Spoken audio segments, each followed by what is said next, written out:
अब आइए समझते हैं कि लीज टर्म कितने पीरियड की होनी चाहिए।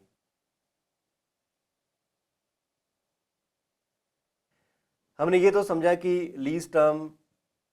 के बेसिस पे ही हम अमोर्टाइजेशन या डिप्रिसिएशन चार्ज करेंगे आरओयू एसेट पे, और ये भी जाना कि शॉर्टर ऑफ लीज टर्म और यूजफुल लाइफ। तो लीज टर्म कितने पीरियड की होगी? कई बार क्या होता है कि बार्गेन परचेज ऑप्शन होता है, कई बार ये भी होता है कि हमारे पास ऑप्शन है कि हम लीज एक्सटेंड कर सकते हैं।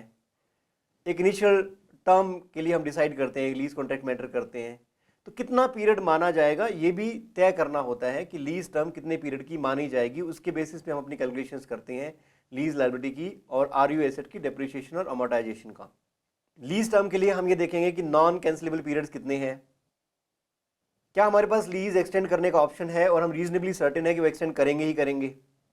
कौन से पीरियड टर्मिनेशन क्लॉज से कवर्ड है और हमें ये भी लगता है कि हम रीजनेबली सर्टेन है कि ऐसा कोई टर्मिनेशन क्लॉज एक्सरसाइज नहीं करेंगे जिससे ये लगता है लीज टर्म इस टर्मिनेशन क्लॉज को इग्नोर कर सकती है और हम लीज टर्म बढ़ा के भी तय कर सकते हैं कि ये टर्मिनेट नहीं होगी, और ऑब्वियस सी बात है कि लीज टर्म ये होनी चाहिए। इन सारी बातों का हमें ध्यान रखना होता है लीज टर्म तय करने के लिए। कई बार बहुत से लेसर्स क्या करते हैं, रेंट फ्री पीरियड देते हैं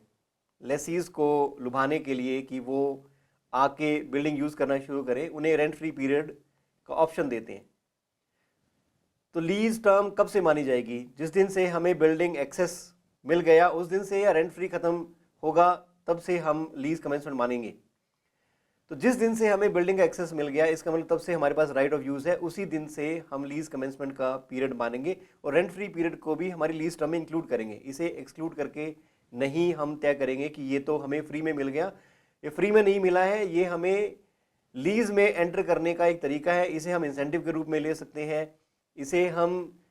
लेसर का एक मार्केटिंग स्ट्रेटजी मान सकते हैं जिस वजह से हम इस लीज में एंटर हुए, वरना हम ये लीज नहीं लेते। तो लीज कमेंसमेंट डेट उस दिन से मानी जाएगी जिस दिन से हमारे पास एसेट राइट ऑफ यूज के लिए अवेलेबल हो गया है, जिस दिन से हम यूज कर पा रहे हैं वो पीरियड से हमारी लीज कमेंस होगी। तो लीज टर्म के लिए हम इकोनॉमिक फैक्टर्स को भी कंसिडर करेंगे कि कोई लेसी अगर लीज को टर्मिनेट करेगा तो क्यों करेगा। अगर उसका नुकसान है तो ऑब्वियस सी बात है कि वो लीज टर्मिनेट नहीं करेगा। अगर लेसी को फ़ायदा है एक्सटेंड करने से,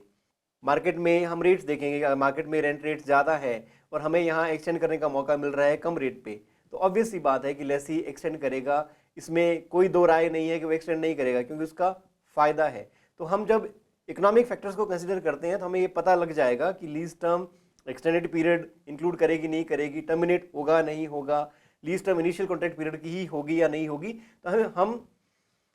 तो हम इन बातों को कंसिडर कर सकते हैं कि क्या रेंटल्स हैं आसपास के एरिया में, क्या कोई कंटिजेंट पेमेंट हम करेंगे किसी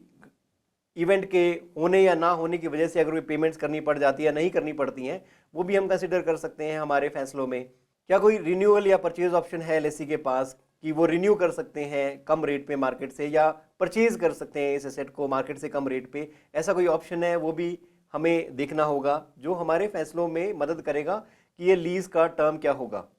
और अगर हम टर्मिनेट कर देते हैं इस लीज को तो इससे हमें क्या फ़र्क पड़ेगा, क्या खर्चे हमें सहन करने पड़ेंगे, क्योंकि टर्मिनेशन करने पे कुछ पेनल्टीज क्लॉजेज लग जाते हैं जिसकी वजह से हमें खर्च उठाना पड़ेगा, और नई लीज में एंटर करने का क्या खर्च होगा, इन बातों का हमें ध्यान रखना होगा। अगर वो हमें नुकसान पहुंचा रही है तो ऑब्वियस सी बात है कि हम टर्मिनेट नहीं करेंगे और हम एक एक्सटेंडेड पीरियड पे ही लीज टर्म को मानेंगे। तो ये हमारे फैसले में मदद करती है ये बात कि कितना खर्च हमें सहन करना होगा। और अगर हम कैंसिल कर देते हैं तो हमारा क्या खर्च आएगा इस एसेट को रिटर्न करने का। अगर हमने कुछ इंस्टॉलेशंस कर ली हैं, अगर हमने इसके ऊपर पैसा खर्च कर दिया, कुछ इंप्रूवमेंट्स कर दी हैं, तो ऑब्वियस सी बात है कि अगर हम इस एसेट को एज इज कंडीशन में रिटर्न करने की कोशिश करेंगे तो हमें नुकसान होगा। तो ये बातें भी हम कंसिडर कर सकते हैं कि अगर हमने कुछ इन्वेस्टमेंट कर दिया